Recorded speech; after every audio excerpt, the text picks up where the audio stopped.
مبسملا ومحمدلا ومصليا ومسلما اما بعد قال الله تبارك وتعالى الا ان اولیاء اللہ لا خوف علیہم ولا هم يحزنون صدق اللہ العظیم۔ معزز دوستو، آج 2 جون 2023 اور جمعۃ المبارک کا عظیم دن ہے۔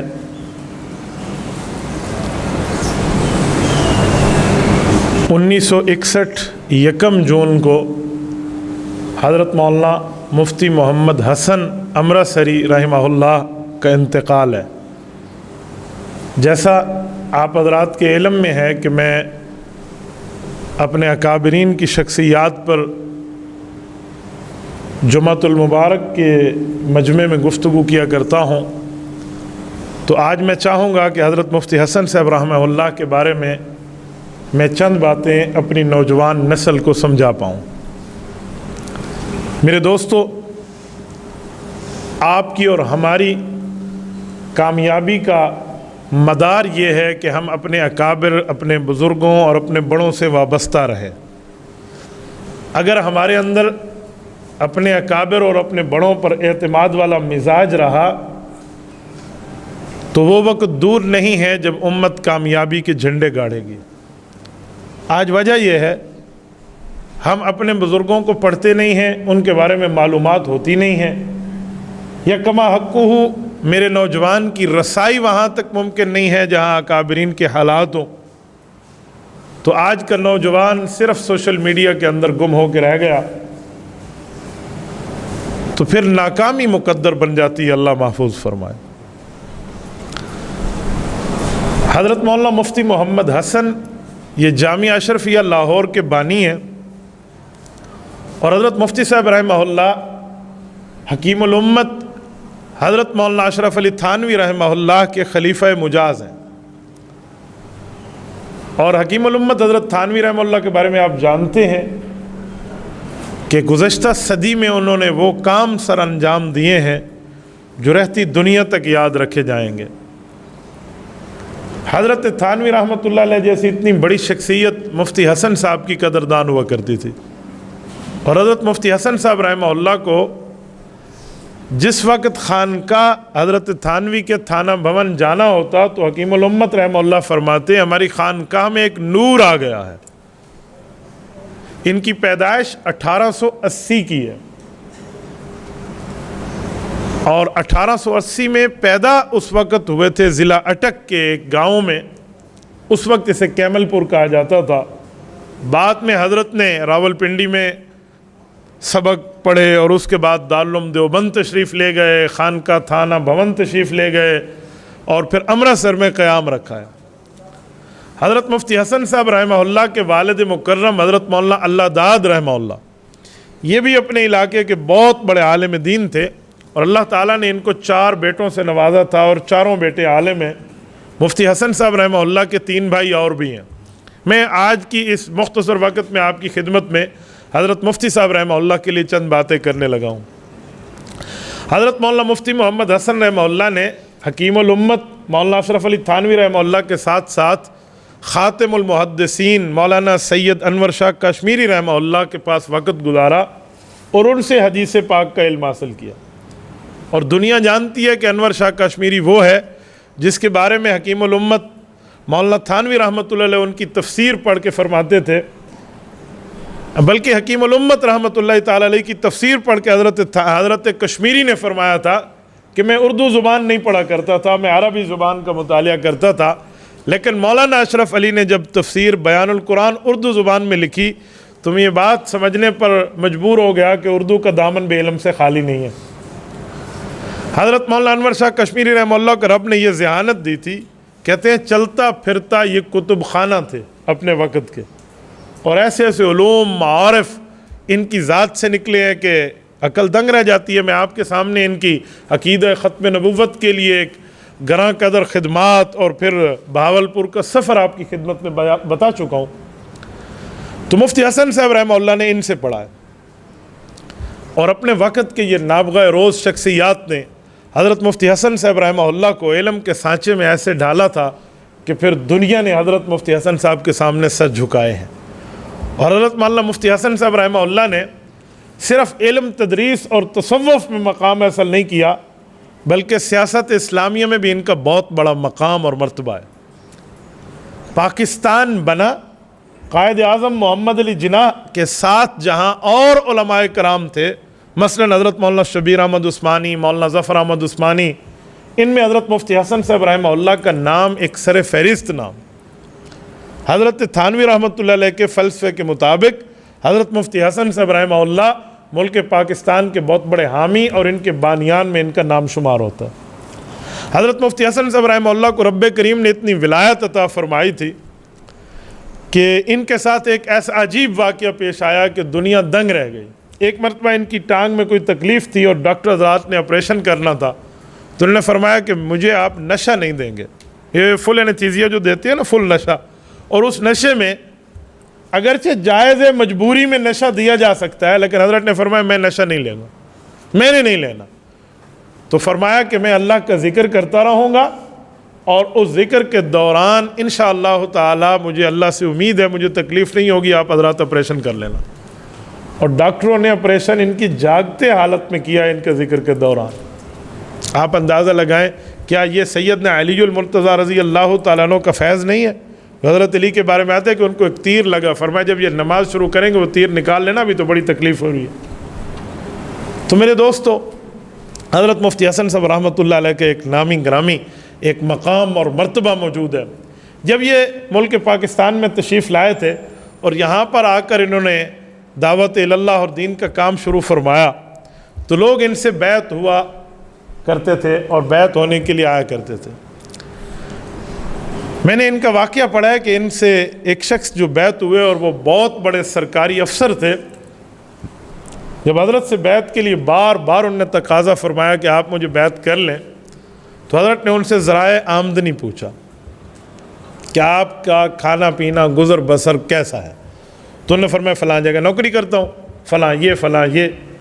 تو فرمایا سچ سچ بتانا، جھوٹ نہ بولنا، اس نوکری میں کوئی خرد برد بھی کی تھی، حکومتی لیول پہ کوئی پیسے اوپر نیچے بھی کیے تھے؟ انہوں نے کہا جی حضرت کون سا محکمہ ہے جہاں نہیں ہوتا، ہم بعض اوقات ریلوے کے ٹکٹ یوں، وہ ریلوے میں تھے نا، ہم ٹکٹ یوں کر لیتے، کسی کو یوں دے دیا کسی کو. فرمایا آپ کو اجازت تھی محکمہ کی طرف سے؟ کہا جی نہیں. تو کہا حساب لگاؤ پوری زندگی میں کتنی خرد برد کی ہے. انہوں نے کہا پوری زندگی کا؟ کہا جی ہاں حساب لگاؤ. بیعت نہیں فرمایا اور وہ چلے گئے. اور انہوں نے حساب کیا، کچھ ذہن پہ زور دیا، کچھ اندازہ لگایا، کچھ یادداشت سے حاصل کیا، تو اس وقت کے لاکھوں روپے بنے. اور اس شخص کے پاس یہ توفیق نہیں تھی کہ اپنی جیب سے وہ خرد برد والے پیسے حکومت کو واپس لوٹا سکے. اور ادھر سے مفتی حسن صاحب رحمہ اللہ ان کے پیر اور شیخ ہونے والے تھے، ان کا تقاضا تھا کہ پہلے آپ لوٹا کے آئیں گے. تو اس شخص نے اپنا ملکیتی مکان فروخت کیا اور سب کچھ بیچ بوچ کے حکومتی خزانے میں جمع کرایا. حضرت مولانا فضل رحیم اشرفی دامت برکاتہم جو ان کے فرزند ارجمند ہیں اور جامعہ اشرفیہ لاہور کے حالاً شیخ الحدیث اور محتمم ہیں، وہ ایک جملہ فرماتے ہیں. وہ فرماتے ہیں کسی اللہ والے نے اس موقع پہ یوں فرمایا تھا کہ یہ بزرگوں نے اپنے دامن کو جھاڑ کے دامن مفتی حسن سے وابستہ ہونا کو ترجیح اور اچھا سمجھا. یعنی اس طرح تقویٰ اور طہارت جس آدمی کا کام ہو کہ آپ کی ذرائع آمدن کے معاملے میں کوئی شبہ چیز بھی نہ ہو. اللہ تعالیٰ نے ان کو بڑی صلاحیتوں سے نوازا تھا. قرآن کریم کی جب تفسیر بیان فرماتے تھے، ایسے ایسے علوم بیان فرماتے کہ عقل دنگ رہ جاتی. ایک مرتبہ گجرانوالہ میں رسول اللہ صلی اللہ علیہ وسلم کی معراج کے متعلق گفتگو فرما رہے تھے کہ نبی پاک علیہ الصلوۃ والسلام کو اللہ تعالیٰ نے معراج کرائی. تو اس پہ آیت پڑھی 15ویں پارے کی پہلی آیت سورۃ بنی اسرائیل کی، سبحان الذی اسریٰ بعبدہ لیلا من المسجد الحرام الی المسجد الاقصی. اور اس کو بتانے لگے، فرمایا اس میں 4 علوم کی باتیں ہیں جو آپ لوگ سمجھو گے. ایک علم کلام یعنی عقیدے کی بات ہے، اور ایک علم ریاضی کی بات ہے، اور اس طرح 2 علوم اور بھی ہیں. تو 2 دن کا درس تھا، پہلے دن میں 2 علوم بیان فرمائے، اگلے دن میں 2 علوم. فرمایا پہلا علم جو اللہ فرماتے ہیں نا کہ میں لے گیا حضرت رسول اللہ صلی اللہ علیہ وسلم کو مسجد حرام سے مسجد اقصیٰ تک، فرمایا اس کا ماننا فرض ہے، یہ علم کلام ہے، عقیدے کی بات ہے، اور یہ اللہ تعالیٰ لے گئے. اور دوسرا اس آیت میں لفظ ہے لیلن، سبحان الذی اسریٰ بعبدہ لیلا من المسجد الحرام، اس کا معنی ہوتا ہے رات کا کچھ حصہ۔ فرمایا یہ علم ریاضی ہے۔ کہ جی وہ کیسے؟ کہ رات پوری اللہ نے نہیں فرمائی، رات کے کچھ حصے کی بات فرمائی ہے۔ موجودہ سائنس اس نتیجے پہ پہنچی ہے کہ رات کہتے ہیں دن کے اوپر سایہ پڑ جائے، اور وہ سایہ کب تک رہتا ہے؟ ان جدید لوگوں کی تحقیق ہے کہ آپ اوپر کی طرف سفر شروع کریں اور جس وقت آپ 52 کلومیٹر اوپر جائیں گے تو اس وقت رات کا سایہ ختم ہو چکا ہوگا، آگے دن رات کی کوئی ترتیب نہیں ہے، وہ مافوق کا معاملات ہیں، اور وہ اللہ تعالیٰ کی ایک عجیب قدرت کا اظہار ہے۔ تو فرمایا اللہ تعالیٰ نے لیلن فرمایا، رات کا کچھ حصہ۔ تو جب جبرائیل امین رسول اللہ صلی اللہ علیہ وسلم کو لے کر چلے تو جہاں حضور پاک عرش معلیٰ تک پہنچے وہاں یہ 52 کلومیٹر کا سایہ کیا چیز ہے؟ تو فرمایا رات کے کچھ حصے میں اس جگہ سے گزرے، آگے ماورا کے ماحول میں رہے، تو اس لیے اللہ تعالیٰ نے علم ریاضی بھی سمجھا دیا کہ رات کا کچھ حصہ ہے۔ یہ دو علوم اس طرح تفصیل سے بیان فرمائے، اور وہ صاحب کہتے ہیں جو اس بیان کو لکھ رہے تھے کہ اگلے دن حضرت نے 2 علوم اور بیان فرمانے تھے، اور وہ کہتے ہیں میری بدقسمتی کہ میں اگلے درس میں شریک نہیں ہو سکا اور اگلے 2 علوم میں لکھ نہ سکا۔ تو اس طرح کی باتیں اور اس طرح سمجھانے کا انداز اللہ تعالیٰ نے ان کو عطا فرمایا تھا۔ حضرت مفتی حسن صاحب رحمہ اللہ نے جس وقت ملک پاکستان بن گیا تو اس وقت ملک پاکستان کے تمام بڑے بڑے حضرات کو اس بات کا یقین دلایا کہ آپ نے علماء کرام کے ساتھ رہ کر اس ملک کو حاصل کیا ہے، تو اب آپ ہمیں اس بات کی طرف توجہ دلائیں کہ ہم اس ملک پاکستان کے یقیناً مخلص ہیں، تو اسلامی شریعت کا نفاذ کب ہوگا؟ قائد اعظم کا جلدی انتقال ہو گیا تھا، اور اس کے بعد ہم سفید انگریز کی غلامی سے نکل کے کالے انگریز کی غلامی میں آنے ہی لگے تھے۔ تو مفتی حسن صاحب کو اس وقت کے ذمہ داران، جس میں غالباً حضرت مولانا احتشام الحق تھانوی رحمۃ اللہ علیہ کی ملاقات ہوئی اس وقت کے وزیر اعظم لیاقت علی خان صاحب سے، تو انہوں نے کہا تم مولوی تو ایک بات پہ متفق ہی نہیں ہو، ہم کون سا اسلام نافذ کریں؟ سنیوں والا کریں، غیر سنیوں والا کریں، اعلی حدیثوں والا کریں، بریلویوں والا کریں، دیوبندیوں والا کریں، کون سا اسلام نافذ کریں؟ تم پہلے ایک بات پہ متفق تو ہو جاؤ۔ یہ ایسا پھندہ تھا کہ جس کا جواب مولوی نہیں دیں گے۔ تو حضرت مولانا تھانوی احتشام الحق تھانوی رحمہ اللہ، اور اس وقت مولانا مفتی محمد شفیع رحمہ اللہ، مولانا یوسف بن نوری رحمہ اللہ، اور اس میں حضرت مفتی حسن صاحب رحمہ اللہ کی رائے کو ایک بڑی قدر کی نگاہ سے دیکھا گیا، اور سب کو کراچی میں جمع کیا گیا، اور تمام جو اسلام کے نام لیوا فرق تھے نا، ان تمام فرقوں کو ایک جگہ اکٹھا بٹھا کر ملک پاکستان کے اسلامی دستور پر نکات مرتب کیے گئے۔ تو 22 نکتے، 22 نکات، 22 پوائنٹس یہ وہاں پر مرتب ہوئے، اور ان نے حکومت وقت کو پیش کیا کہ جتنے کلمے کے نام لیوا لوگ ہیں نا، یہ سب اس اسلام کے دستور پہ متفق ہیں، آپ اس کو نافذ فرما دیں۔ لیکن اس وقت بھی دھوکہ دیا گیا تھا، اور وہ دھوکہ آج تک چل رہا ہے۔ اسلام کے نام پہ ملک بنا پر اسلام نافذ نہ ہو سکا۔ اسلام کے نام پہ ملک بنا اور یہاں کے ذمہ دار لوگ کہتے ہیں جی 1-2 بوتل شراب کی کسی کی گاڑی سے نکل آئے تو اتنا کوئی فرق نہیں پڑتا۔ اسلام کے نام پہ ملک بنا اور وہاں سود کو ترتیب ساری رکھ دی گئی۔ میں حیران ہوں، پتہ نہیں یہ کیسا ان لوگوں کے دل میں معاملہ تھا۔ یہ ابھی 3 دن پہلے کی بات ہے، ہماری قومی اسمبلی میں اللہ تعالیٰ کے نام لکھے ہوئے ہیں، اور وہاں پر ساتھ ساتھ اسپیکر، اور یہ چیز بھی فٹ ہے کہ جب اذان کی آواز آتی ہے نا تو اس وقت سب متوجہ ہو جاتے ہیں، شکر ہے اذان میں خاموش ہوتے ہیں، اور اذان کے بعد پھر اجلاس کو جاری رکھتے ہیں۔ یہ اب جمعیت علماء اسلام نے اس پر قرارداد دی کہ یار کچھ تو بندہ حیا کرے، اذان آ گئی، آپ نے اذان پہ وقفہ کر لیا اور پھر اجلاس چلایا، جی نہیں اب پھر مسجد چلیں، نماز پڑھنے کے بعد واپس آ۔ یہ 4 دن پہلے بات منظور ہوئی ہے، کب پاکستان بنا اور کب یہ معاملہ ہو رہا ہے؟ تو ان علماء کرام کی باتیں تو اخلاص پر مشتمل تھی، لیکن سامنے منوانے کی حیثیت اور معاملات نہیں تھے۔ حضرت مفتی حسن صاحب رحمہ اللہ نے جامعہ اشرفیہ کی بنیاد رکھی ہے، اور یہ جامعہ اشرفیہ اس دور کا یہ ایک وہ ادارہ ہے جس کی حضرت نے بنیاد رکھتے وقت 4 چیزوں کی بات فرمایا مذہب، آزادی، سادگی اور بلند کرداری یہاں کے پڑھنے پڑھانے والوں میں ہونی چاہیے۔ مذہبیت کا معنی کہ یہاں پڑھنے والا ہر آدمی دین اسلام، مذہب اسلام کی ترویج کے لیے پڑھے، جاب کے لیے ہم نہیں پڑھتے۔ کالج اور یونیورسٹی اور مدرسے اور مسجد کی تعلیمیں تو ہم لیتے ہیں، لیکن دونوں کے پڑھنے پڑھانے والوں میں ایک بنیادی فرق ہے۔ وہاں پڑھنے اور پڑھانے والے دونوں جاب میں، تنخواہ میں، نوکری کے معاملات پر زیادہ نظر رکھتے ہیں، اور مدرسے میں پڑھنے پڑھانے والا اس چیز پہ نظر نہیں رکھتا، وہ یہ رکھتا ہے کہ رسول اللہ کا دین ہر کچے اور پکے گھر میں پہنچانے والا میں بن جاؤں۔ یہاں نظریہ اور ہوتا ہے۔ تو حضرت نے فرمایا مذہبیت، ہماری پہلی بنیاد مذہب کی ترویج ہوگی۔ دوسری بنیاد آزادی۔ آزادی کا معنی یہ ہم حکومتی کاسا لیس نہیں ہوں گے کہ ہم ان سے جو ہے نا کیا کہتے ہیں وہ فنڈ لیں اور یہاں پر مدرسے کو چلائیں، جی نہیں، ہم عوامی چندے پر رکھیں گے۔ اس وقت پورے پاکستان کے جملہ مدارس جو ہیں، یہ وفاق المدارس العربیہ پاکستان کے تحت کوئی 1 روپیہ بھی حکومتی فنڈ نہیں لیا جاتا، 1 روپیہ بھی، اور یہ عوامی چندے پر چل رہے ہیں، توکل اللہ کی ترتیب پہ۔ اور یقین مانیے یہ رزلٹ جو علماء کرام نے دیا ہے نا ملک میں، اس جیسا رزلٹ تو پاکستان کی کالج اور یونیورسٹیز میں بھی نہیں ہے۔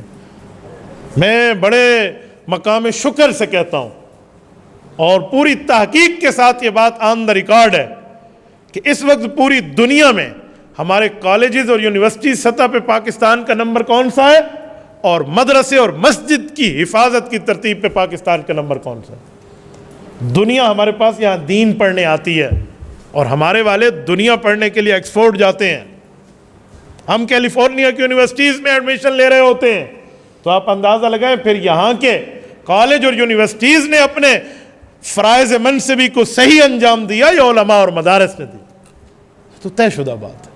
اور پھر بھی بعض اوقات سرکاری لیول پہ ہمیں کہا جاتا ہے کہ ہم چاہتے ہیں جو عالم بنے وہ ڈاکٹر بھی ہو، تو ہم کہتے ہیں جو یونیورسٹی سے ڈاکٹر بنے وہ عالم اور حافظ بھی ہو۔ آپ بھی اس تعلیم کو رائج فرما لیں، لیکن الحمدللہ مدارس قائم ہے اور قیامت تک قائم رہیں گے۔ میرے دوستو، حضرت مفتی حسن صاحب رحمہ اللہ نے یہ مدرسہ جامعہ اشرفیہ کام پر دوسرے نمبر پہ رکھا آزادی، کہ ہم چندہ نہیں لیں گے حکومتی سطح پہ۔ تیسرے نمبر پہ رکھا، فرمایا یہ چیز ہوگی تیسرے نمبر پہ سادگی۔ سادگی کا کیا معنی؟ یہاں کوئی نواب کا بیٹا پڑھنے آئے گا یا ایک فقیر کا بیٹا پڑھنے آئے گا، اس کے خوراک میں، اس کی رہائش میں، اس کے لباس میں اور اس کے پڑھنے کے انداز میں برابری ہوگی۔ یہ نہیں ہے نواب صاحب کا بیٹا کرسی پہ بیٹھے اور غریب کا بیٹا ریڑھی چڑھانے والے کا نیچے بیٹھے ہے، اور وہ جو ہے نا اس لباس میں اور اس کا خاص لباس ہے اور اس کا یہ لباس ہے، ایسا کچھ بھی نہیں ہے۔ سادگی یہ تیسرے نمبر پہ رکھا، اور چوتھے نمبر پہ بلند کرداری رکھی۔ بلند کرداری کا معنی ہم خوددار قوم ہیں، ہم کسی کے کاسا لیس نہیں ہیں، ہم جھکنے والے کسی کے سامنے نہیں ہیں۔ جہاں جائیں گے دین کی خدمت کے لیے جائیں گے، کسی کے جو چاپلوس بن کے اور کسی کی لالچ میں نہیں جائیں گے۔ اور میرے دوستوں، میں یہی بات سمجھانے کے لیے کہا کرتا ہوں کہ مسجد کا امام جو ہے وہ اللہ کے گھر کا ملازم ہے، وہ آپ کے گھر کا ملازم نہیں ہے۔ یہ جو آج مسجد کے ائمہ کی ناقدری کی جاتی ہے نا، مولوی صاحب 2 منٹ اب لیٹ ہو گئے تھے، آپ نے نماز ظہر نماز عصر ہمیں پڑھانی تھی، اب لیٹ ہو گئے۔ وہ 2.5 گھنٹے ولیمے کے انتظار کرنے والی قوم 2 منٹ اللہ کے گھر میں بیٹھنے پر اعتراض اٹھا دیتی۔ میں نے تو دیکھا ہے، بلکہ سنا بھی ہے، حال میں بیٹھ کر حال ولیمہ شروع نہیں پہ کرے تھے، حال آدھا گھنٹہ تو گزر گیا، آدھا گھنٹہ نماز کا گزر جائے تو ہمارے یہاں کوئی لڑائیاں اور فساد شروع ہو جائے۔ تو فرمایا بلند کرداری ہونی چاہیے علماء میں۔ عالم کسی کے ذات کا ملازم نہیں ہوتا، وہ اللہ کے گھر میں اللہ کے دین کی خدمت کے لیے ہوتا ہے۔ تو یہ چوتھے نمبر کی چیز تھی، اور اس بنیاد پر جب ان نے مدرسہ قائم فرمایا، اس مدرسے میں پڑھنے پڑھانے والوں کا تو ایک پورا نام ہے۔ میں 2-4 ان پڑھانے والے اساتذہ کا نام آپ کی خدمت میں بتاتا ہوں جو علمی آسمان پہ چمکتے ستارے ہیں۔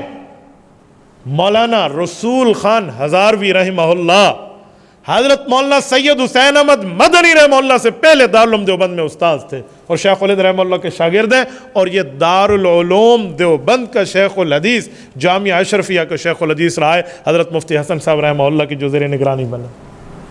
مولانا ادریس کاندھلوی رحمہ اللہ، اتنا بڑا نام کہ ان کے مقام کو دیکھتے ہوئے سر سے ٹوپی گر جائے، اتنی بلند درجے پہ فائز، جس نے حدیث میں، تفسیر میں، علم فقہ میں، علم کلام میں، سیرت میں کیا سے کیا اپنے قلم کے ساتھ امت کی رہنمائی نہیں کی، یہ بھی اسی مدرسے کے استاذ رہے۔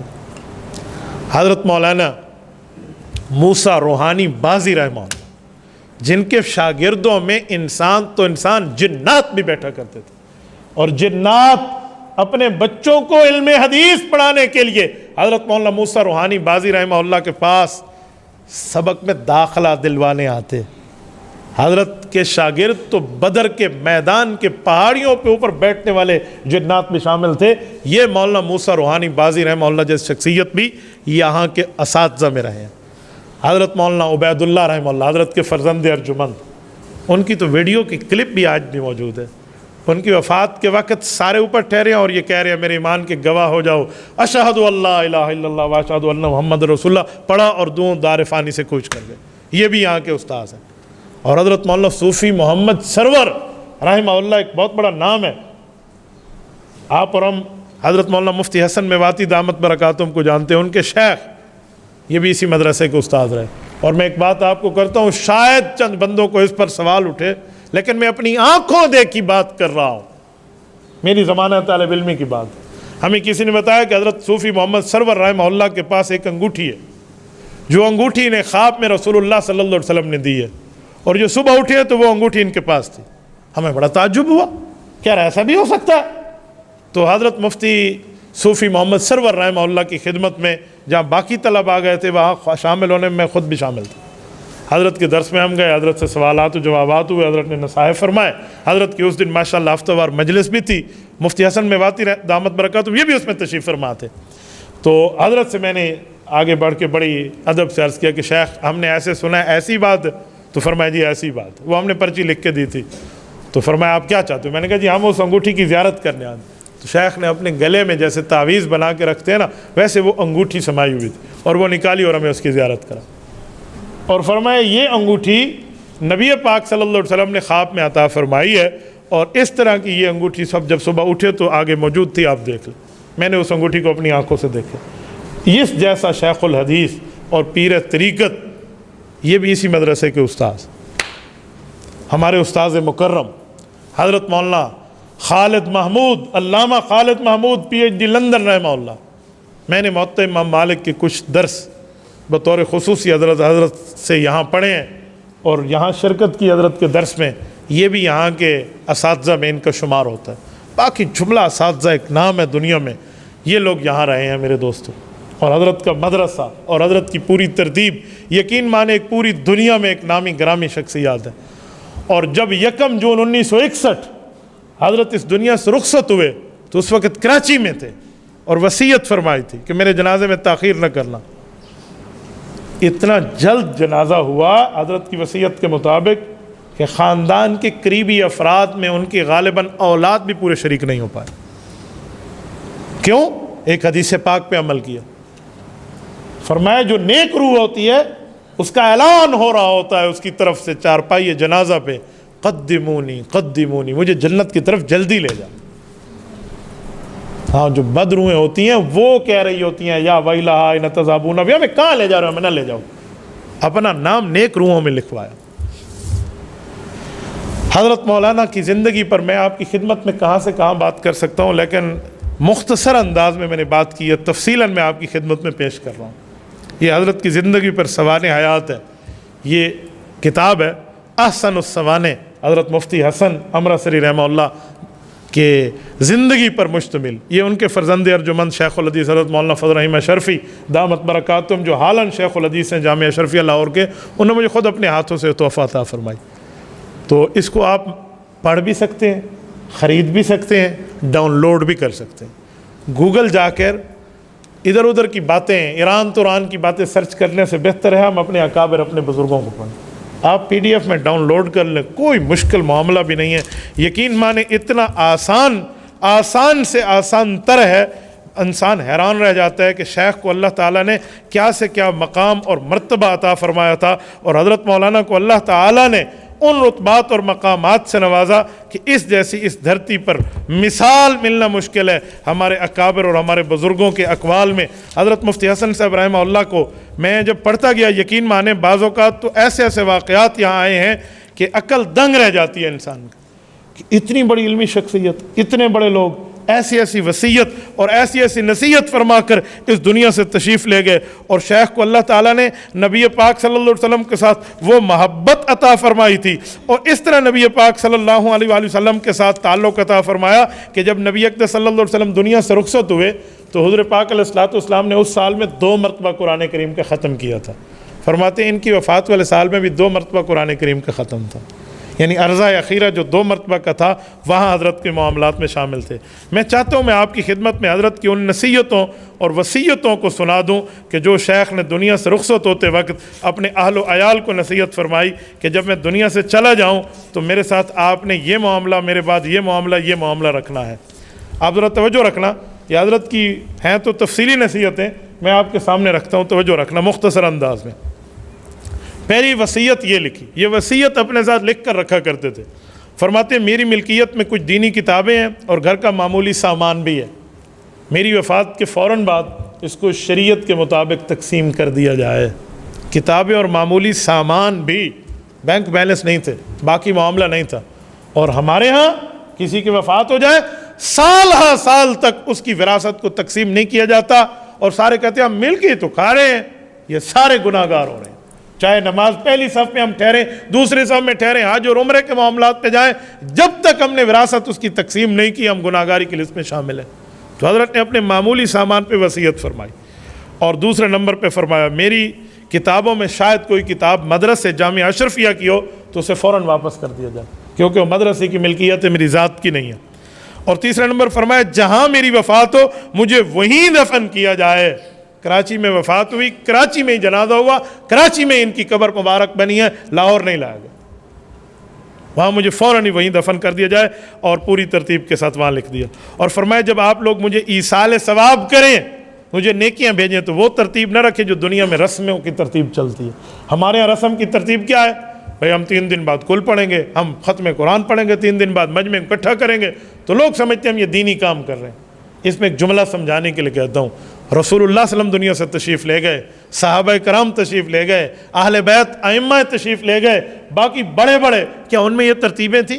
نہیں تھی۔ تو آپ کہیں گے ہم نے قرآن کریم کا ایصال ثواب کرنا ہے تو کیسا کریں؟ تو بابا جب چاہیں پڑھ کے بھیجیں، فوراً پڑھ کے بھیج دیں۔ یہ 3 دن 2 دن 1 دن کی قید آپ کیوں لگاتے ہیں؟ ایک بندہ گرفتار ہو جائے تو فوراً اس کو چھڑوایا جاتا ہے، تو ایک بندہ قبر میں گیا ہے، ہمیں نہیں پتہ ہماری آخرت کا معاملہ کیا ہونا ہے، ہم وہاں پکڑے جائیں گے یا بخشے جائیں گے، تو ہم فوراً ایصال ثواب شروع کر دیں۔ اس کے لیے مجمع کو بلا کر پڑھوانا کیا ہے؟ میں اپنے ابا کے لیے کیوں نہیں پڑھتا، یا میں اپنی اماں جان کے لیے کیوں نہیں پڑھتا؟ ہم خود پڑھیں۔ اس طرح کی ترتیب حکیم الامت حضرت تھانوی رحمۃ اللہ نے سمجھائی تھی کہ سارے بیٹھ کے خود پڑھنا شروع کر دو، کیا اعلانات ہے اور کیا مجمع کو اکٹھا کرنا ہے۔ تو فرمایا میرے لیے بھی ایسے ہی کیا جائے تو آپ کا بہت احسان ہوگا، کیونکہ یہ سنت کی ترتیب ہے۔ اور پھر وصیت فرمائی کہ اپنی اولاد کو اور دوستوں کو فرمایا کہ روزانہ مجھے سورۃ یاسین پڑھ کے بھیجیں، اگر یہ نہیں پڑھ سکتے تو 3 بار قل هو اللہ ضرور پڑھیں۔ میں ایک بات سب دوستوں کو کہتا ہوں، یہ جو 3 بار قل هو اللہ ہے نا، یہ ہر نماز کے ساتھ 3 مرتبہ قل هو اللہ پڑھ لیں، اور اپنے ماں باپ کو، اپنے بزرگوں کو، اپنے اکابر کو یہ ایصال ثواب کر دیں۔ ہر نماز کے ساتھ 1 مرتبہ پڑھ لیں، 3 دفعہ قل هو اللہ، تو یہ 1 قرآن کریم کا ثواب بن جائے گا۔ اور 5 تھی ہے 15 قرآن کریم کے ثواب 5 نمازوں میں بن جائیں گے، اگر ہم روزانہ کی بنیاد پہ 3 مرتبہ قل هو اللہ پڑھ لیں۔ اکثر طور پہ لوگ بعض اوقات کہتے ہیں ہمارے والدین دنیا سے رخصت ہو گئے، میں ان کے لیے ختم قرآن کراؤں گا۔ میں خدا کے بندے، کیا ختم قرآن میں مجمع اکٹھا کرے گا؟ تو یہاں بیٹھ کے 3 دفعہ قل هو اللہ پڑھ لے تو یہ ختم قرآن کا ثواب تیرے ماں باپ کو چلا جائے گا۔ تو فرمایا یہ کیا جائے۔ اور پھر فرمایا کہ میں اپنی اولاد کو ایک بات کہتا ہوں، حضرت مولانا اشرف علی تھانوی رحمۃ اللہ علیہ کی کتابیں بہشتی زیور ہے، جزاء الاعمال ہے، تعلیم الدین ہے، ان کے ملفوظات ہیں، اس کو ضرور پڑھا جائے۔